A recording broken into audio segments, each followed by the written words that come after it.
9 வருஷங்கள் கழிச்சு ஸ்ரீலங்காக்கு India test விளையாட போறாங்க. ஆனா ஆட்டம் ஆரம்பிக்கிறதுக்கு முன்னாடியே இந்தியன் டீமை தோக்கடிக்கிறதுக்கு ஸ்ரீலங்கா மிகப்பெரிய ஸ்கெட்ச் போட்டிருக்காங்க. பிக் ப்ரோ என்னையா சொல்ற? புரியுற மாதிரி சொல்லியா? குட்டி ப்ரோ, இந்தியா என்னதான் ஆகஸ்ட் 15ஆம் தேதி முதல் டெஸ்ட் மேட்ச் ஸ்ரீலங்கா கூட விளையாடினாலும் 3 டே வார்ம் அப் மேட்ச் ஆகஸ்ட் 7ஆம் தேதி ஸ்டார்ட் ஆக போகுது.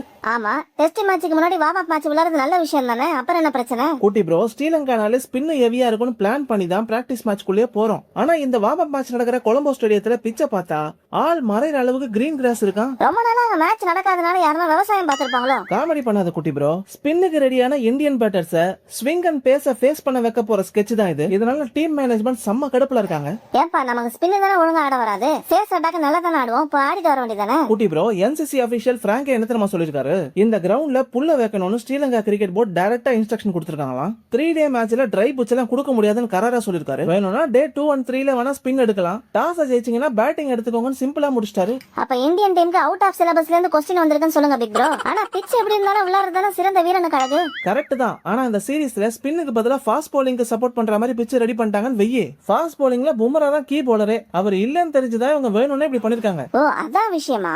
நம்ம பார்க்காத பிட்சா, நம்ம வாங்காத அடியா? Sri Lanka official test match start ஆகிறதுக்கு முன்னாடியே மெயின் கேம்ஸ் ஸ்டார்ட் பண்ணிட்டாங்க. சோ இந்தியன் பேட்டர்ஸ் எல்லாம் ஸ்ரீலங்காவை சமாளிக்க முடியும்னு நினைக்கிறீங்களா? எஸ் ஆர் நோன்னு கமெண்ட் செக்ஷன்ல தெரிவிக்க விடுங்க.